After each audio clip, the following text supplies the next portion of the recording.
Alright, good morning class. So, how are you all today? Okay, that's good to hear. Now, before we proceed to our discussion, let me ask you first.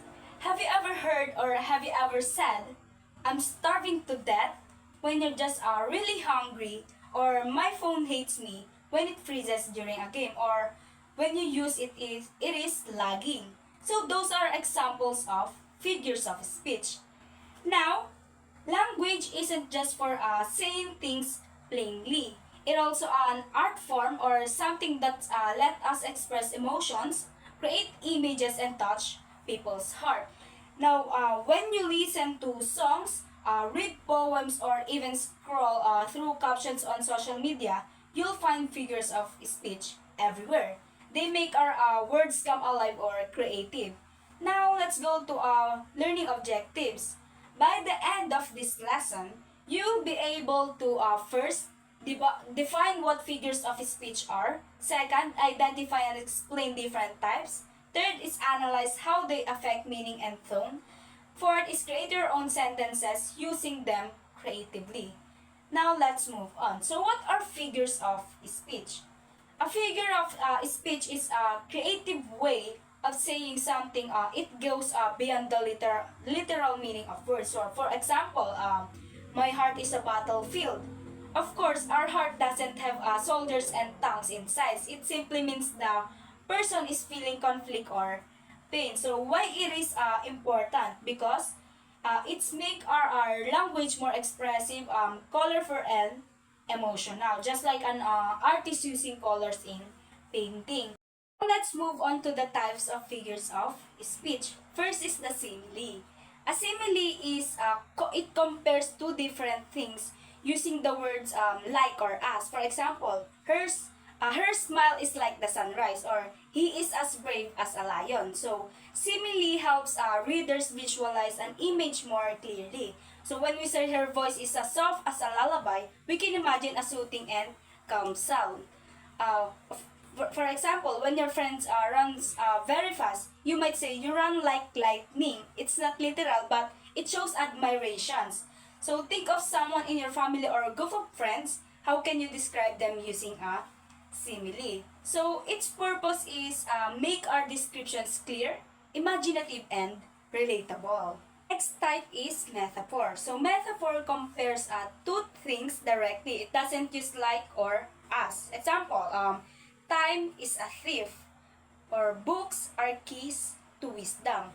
So for metaphors, it creates a deeper meaning by connecting two different ideas. So when we say time is a thief, it means time quickly takes away any moments, not that time literally steals. For example, another example, if a teacher says the classroom is a jungle today, it means it's noisy and chaotic or not filled with animals. So if life were something else, or what would it be for you? So its purpose is to help us express strong feelings or deep thoughts in a short or creative way. The third one is personification. So personification gives human qualities to objects, animals, or ideas. For example, the wind whispered through the trees. The stars winked at me. So we know stars can't really wink, and wind can't whisper, but personification helps us imagine things more vividly. For example, if you say, my alarm clock screamed at me this morning, you're using personifications. So if your phone could talk, what do you think it would say to you? So its purpose is it makes us writing more lively and helps the reader imagine emotions or movement in objects. Next is hyperbole. So hyperbole is an exaggeration used to show strong feelings or emphasis. For example, I've told you a million times, or I'm so tired I could sleep for a year. So when we use hyperbole every day without realizing it, or when you say I'm dying of laughter, you don't actually mean you'll die. It's just to show something is very funny. For example, is when someone finishes a long exam, they might say, That test took forever. Now, can you think of something you've exaggerated before? Okay. Now, its purpose of hyperbole, it makes the language dramatic, emotional, and attention-grabbing. Number 5 is onomatopoeia. Onomatopoeia, it uses words that imitate real sounds. For example, the bees buzz in the garden, or the clock tick all night. So these words help readers hear the actions in their minds. For example, when you play games, you often hear bang, boom, or pow. Those are onomatopoeic words. So can you think of more examples of sound words? Just like clap, splash, hiss, meow, bark, or etc. So its purpose is add sound effects and make descriptions more sensory and exciting. Number 6 is irony. Irony means saying the opposite of what is meant, often for humor or sarcasm. For example, saying, what a great day during a storm, or a fire station catching fire. So irony surprises the listener because what's said and what's meant are different. For example, if a student who never studies says, I'm definitely going to ace this test, that's irony. So, can you recall a funny or ironic situation you've experienced? Yes, that's right. Now, its purpose of irony, it adds humor, surprise, and sometimes criticism in communication. Number 7 is oxymoron. So, an oxymoron joins two opposite or contrasting words to form a single expression. For example, bittersweet memories or deafening silence. So, it shows a mixture of feelings or ideas or something that's both positive and negative. For example, when a graduation comes, you're happy to finish school but sad to leave friends. So, that's bittersweet. Now, can you think of another oxymoron like pretty ugly or jumbo shrimp? So, what are the purpose of oxymoron? So, oxymoron expresses complex emotions and adds poetic beauty to writing. Now, let's move on to our activities. For the activity 1, you need to identify and explain.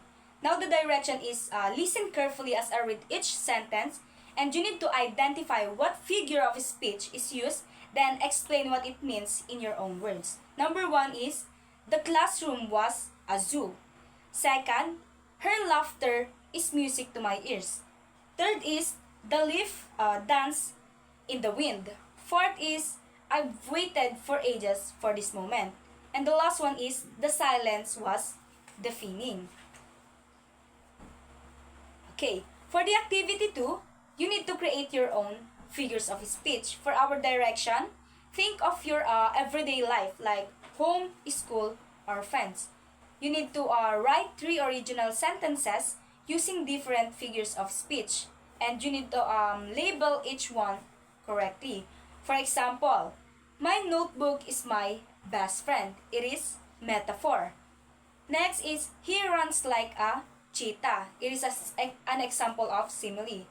Next, for personification, the thunder growled angrily. Now for our last activity, let's think about what we learned today. So, how do figures of speech make our language more fun and creative? Next question is, which one do you like the most and why? The third one is, how can you use figures of speech in your posts, poems, or daily conversations? And okay, now let's move on to our reflection activity.